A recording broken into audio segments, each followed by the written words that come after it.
विद्यार्थियों, हम BA part 1 का पेपर 2 पढ़ रहे हैं और हमने पिछले व्याख्यान में एम.एन. श्रीनिवास के बारे में बात की थी, जो एक भारतीय समाजशास्त्री हैं और उन्होंने जो अवधारणाएं दी हैं उसमें से आज हम संस्कृतिकरण की अवधारणा यानी संस्कृताइजेशन की कॉन्सेप्ट का विस्तार से अध्ययन करेंगे। भारतीय समाज में सामाजिक परिवर्तन एक विस्तृत और महत्वपूर्ण विषय है। इस पर अनेक समाजशास्त्री एवं सामाजिक मानवशास्त्रियों ने बहुत कुछ लिखा है। सामाजिक परिवर्तन की कई महत्वपूर्ण प्रक्रियाएं होती हैं, जिनमें संस्कृतिकरण, पश्चिमीकरण, नगरीकरण, लौकिकीकरण, औद्योगिकीकरण आदि हैं। भारतीय सामाजिक मानवशास्त्री एवं समाजशास्त्री एम.एन. श्रीनिवास ने हिंदू जाति व्यवस्था एवं संरचना में परिवर्तन के अध्ययन के लिए संस्कृतिकरण एवं पश्चिमीकरण के अवधारणा को 1952 में विकसित किया। संस्कृतिकरण की अवधारणा का विकास कैसे हुआ, इसकी हम बात करेंगे। Development of the concept of Sanskritization. M N. Srinivas ने भारतीय समाज के सामाजिक सांस्कृतिक परिवर्तन की प्रक्रिया के अध्ययन के लिए संस्कृतिकरण प्रत्यय का विकास किया। उन्होंने दक्षिण भारत में मैसूर के कुर्ग लोगों का अध्ययन करते समय यह पाया कि निम्न जातियों के समूह ने ब्राह्मणों की प्रथाओं, कर्मकांडों, जीवन पद्धतियों, भोजन संबंधी शाकाहारी आदतों, वेशभूषा आदि का अनुकरण करके जाति संस्तरण में 1-2 पीढ़ियों में उच्च स्थिति प्राप्त करने का प्रयास किया है। प्रारंभ में एम.एन. श्रीनिवास ने निम्न जातियों द्वारा ब्राह्मणों की संस्कृति के अनुकरण की प्रक्रिया की व्याख्या करने के लिए ब्राह्मणीकरण अवधारणा का प्रयोग किया था, लेकिन बाद में उन्होंने निम्न जातियां ब्राह्मणों के अतिरिक्त अन्य उच्च जातियों की संस्कृति का भी अनुसरण करती हुई पाई गई। तो इसलिए उन्होंने ब्राह्मणीकरण के स्थान पर संस्कृतिकरण अवधारणा को भी अधिक विस्तृत एवं उपयुक्त पाकर इसका प्रयोग करना प्रारंभ कर दिया। तो अब हम संस्कृतिकरण की परिभाषा देखेंगे, डेफिनेशन ऑफ संस्कृताइजेशन। प्रारंभ में श्रीनिवास ने संस्कृतिकरण की परिभाषा इस प्रकार दी कि एक निम्न जाति 1 या 2 पीढ़ियों में शाकाहारी बनकर मद्यपान को छोड़कर तथा अपने कर्म कांडों एवं देवगण का संस्कृतिकरण करके संस्तरण की प्रणाली में अपनी स्थिति को ऊंचा उठाने का समर्थन करती है। जहाँ तक संभव हो ब्राह्मणों की प्रथाओं, अनुष्ठानों एवं विश्वासों को अपना लेती है। तो निम्न जातियों के द्वारा ब्राह्मणों की जीवन प्रणाली को अपनाना सैद्धांतिक रूप से ये वर्जित था। तो एक ऐसी प्रक्रिया जिसके द्वारा निम्न जातियां उच्च जातियों, विशेषकर ब्राह्मणों के रीति रिवाजों, संस्कारों, विश्वासों, जीवन विधि एवं अन्य सांस्कृतिक लक्षणों व प्रणालियों का अनुकरण करती हैं, उसे संस्कृतिकरण कहा गया। एम.एन. श्रीनिवास ने कास्ट इन मॉडर्न इंडिया 1962 में संस्कृतिकरण के अर्थ को और स्पष्ट और सुनिश्चित करते हुए कहा कि यह गतिशीलता की वह प्रक्रिया है जिसमें निम्न जातियां शाकाहारी एवं मद्यपान निषेधों को अपनाकर 1-2 पीढ़ियों में जाति संस्तरण में ऊपर की ओर अग्रसर होती हैं। तो श्रीनिवास ने पुनः संस्कृतिकरण को परिभाषित करते हुए उसे और संशोधित किया और उन्होंने कहा कि संस्कृतिकरण वह प्रक्रिया है जिसके द्वारा एक निम्न हिंदू जाति या जनजाति या अन्य समूह अपनी प्रथाओं, कर्मकांडों, विचारों और जीवन के तरीकों को उच्च और अधिकतर द्विज जाति की दिशा में बदलते हैं। ऐसे परिवर्तनों के बाद निम्न जाति जातीय संस्तरण की प्रणाली में स्थानीय समुदाय में उसे परंपरागत रूप से जो स्थिति प्राप्त है उससे उच्च स्थिति का दावा करने लगती है। तो बहुत दिनों तक, बल्कि वास्तव में 1 से 2 पीढ़ियों तक दावा किए जाने के बाद उसे स्वीकृति मिल जाती है। तो इस तरह से संस्कृतिकरण निम्न जाति का उच्च जाति की ओर अनुसरण है। योगेंद्र सिंह ने संस्कृतिकरण की अवधारणा पर टिप्पणी करते हुए कहा कि इस अवधारणा के 2 अभिप्राय हैं, एक तो ऐतिहासिक और दूसरा संदर्भात्मक। ऐतिहासिक संदर्भ में भारतीय समाज के इतिहास में संस्कृतिकरण सामाजिक गतिशीलता की एक प्रक्रिया रहती है तथा संदर्भात्मक संदर्भ में सापेक्षिक भाव से संस्कृतिकरण परिवर्तन की एक प्रक्रिया है। अब अगर हम संस्कृतिकरण की विशेषताएं देखते हैं, कैरेक्टरिस्टिक्स ऑफ संस्कृताइजेशन देखते हैं, तो संस्कृतिकरण के संप्रत्यय को समझने के लिए आवश्यक है कि इसकी प्रमुख विशेषताओं का अध्ययन किया जाए। तो हम कह सकते हैं कि यह सामाजिक एवं सांस्कृतिक परिवर्तन का सिद्धांत है, theory of social and cultural change है। एम.एन. श्रीनिवास का संस्कृतिकरण का सिद्धांत भारतीय सभ्यता में सामाजिक और सांस्कृतिक परिवर्तन का अत्यंत विस्तृत रूप से स्वीकृत मानव शास्त्रीय सिद्धांत है। दूसरी विशेषता हम कह सकते हैं कि संस्कृतिकरण की इकाई समूह है। Unit of Sanskritisation is group. निम्न जातियों से ये संबंधित होती है, रिलेटेड टू लोअर कास्ट है। जनजातियों से संबंधित होती है, रिलेटेड टू ट्राइब्स है।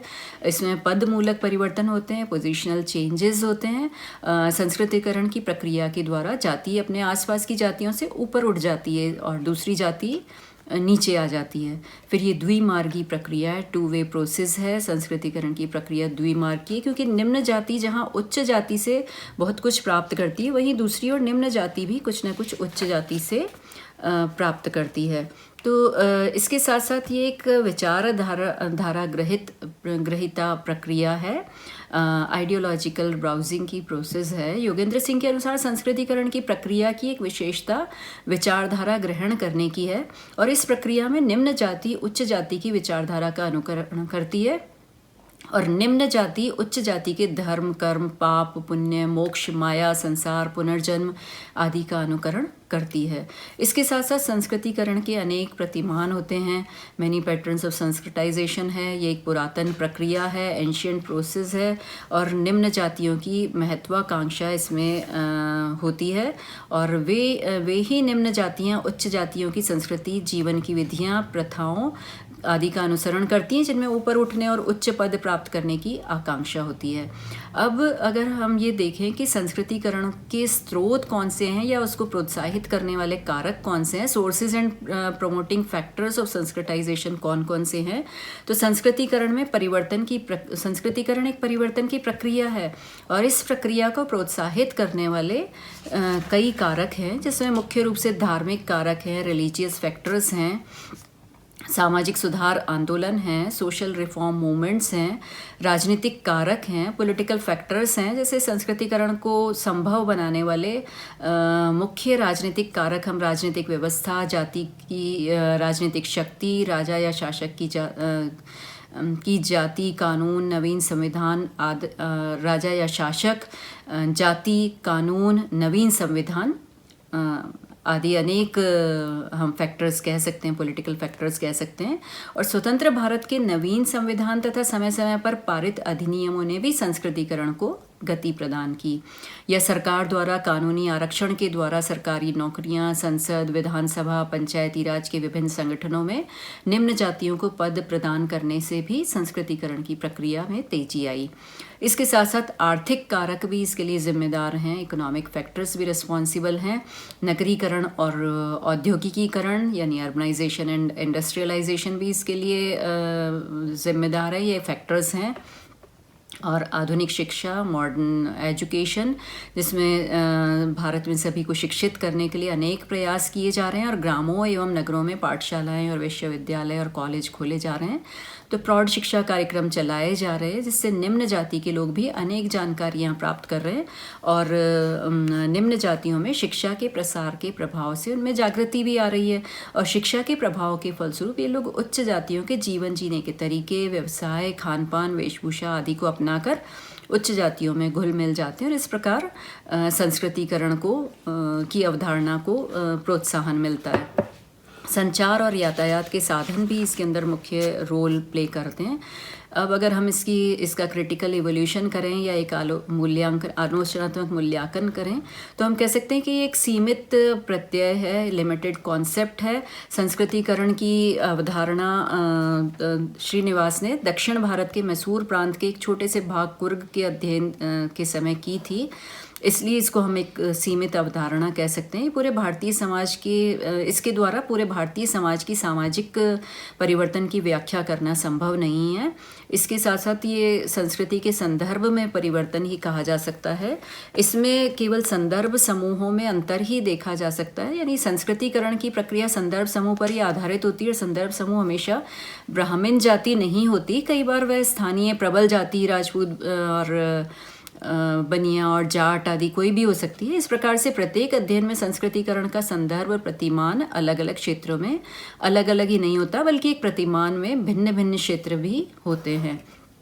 तो इस तरह से हम ये देख सकते हैं कि इसके द्वारा असंस्कृतिकरण हमें दिखाई दे रहा है, डिसंस्कृताइजेशन दिखाई दे रहा है। एक और जहाँ निम्न जातियाँ अपना संस्कृतिकरण कर रही हैं, वहीं दूसरी ओर ब्राह्मण तथा अन्य उच्च जातियाँ अपनी संस्कृति, परंपरागत मूल्यों, विश्वास, कर्मकांड, जीवन शैली, खान पान, वेशभूषा आदि को त्याग रही हैं और शराब एवं मांस का सेवन करने लगी हैं।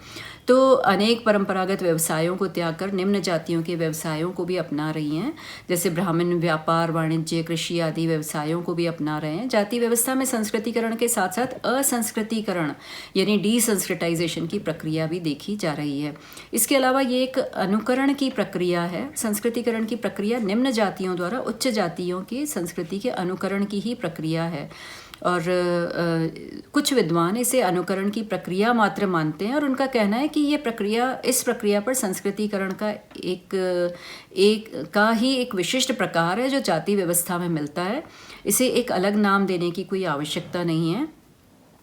तो पर संस्कृति ग्रहण अवधारणा की ही उपयुक्त शब्द है तथा इन सबसे परिचित भी अधिकतर लोग इस सबसे परिचित भी हैं। तो हमने ये देखा कि संस्कृतिकरण की जो अवधारणा है उसकी कुछ फैक्टर्स हैं, जिसकी वजह से कुछ कारक हैं जिसकी वजह से संस्कृतिकरण हो रहा है समाज के अंदर, लेकिन इसकी कुछ आलोचनाएं भी हैं। और इसके बाद हम पश्चिमीकरण की अवधारणा अगले व्याख्यान में करेंगे। धन्यवाद।